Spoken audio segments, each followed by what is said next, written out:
YN6 news కి స్వాగతం.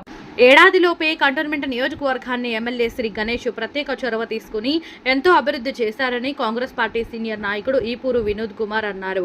బుధవారం కాంగ్రెస్ పార్టీ 3వ ward incharge Mahesh, Congress party senior నాయకుడు ఈపూరు వినోద్ కుమార్ల ఆధ్వర్యంలో ఎమ్మెల్యే శ్రీ గణేష్ జన్మదిన వేడుకలను ఘనంగా నిర్వహించారు. ఈ యొక్క కార్యక్రమానికి ముఖ్య అతిథిగా హాజరైన SGF నిర్వాహకులు ఎమ్మెల్యే శ్రీ గణేష్ తనయుడు ముకుల్ హాజరయ్యారు.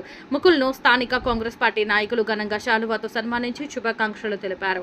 ఈ సందర్భంగా మహేష్, ఈపూరు వినోద్ కుమార్ మాట్లాడుతూ నియోజకవర్గాన్ని ఎంతో అభివృద్ధి చేస్తున్న అభివృద్ధి ప్రదాత శ్రీ గణేష్ జన్మదిన వేడుకలను అన్నానగర్ చౌరస్తా, బాలంరాయి చౌరస్తా, మార్ట్ ఫోర్ట్ స్కూలు, మస్తాన్ చౌరస్తాలలో కాంగ్రెస్ పార్టీ నాయకులతో కలిసి వివిధ సేవా కార్యక్రమాలతో కేక్ కట్ చేసి ఘనంగా జన్మదిన వేడుకలను జరుపుకున్నామని తెలిపారు.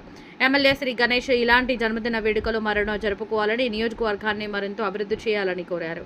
ఈ కార్యక్రమంలో కాంగ్రెస్ పార్టీ నాయకులు అన్నానగర్ మురళి, పరమేష్, ఇటిక గోపి, స్వర్ణం, ప్రవీణ, అస్గర్ భాయ్, దళిత రత్న అవార్డు గ్రహీత Darga Ravikumar, Dharmendra, Girish, Srinivas, social media incharge Venkat తదితరులు అధిక సంఖ్యలో పాల్గొన్నారు.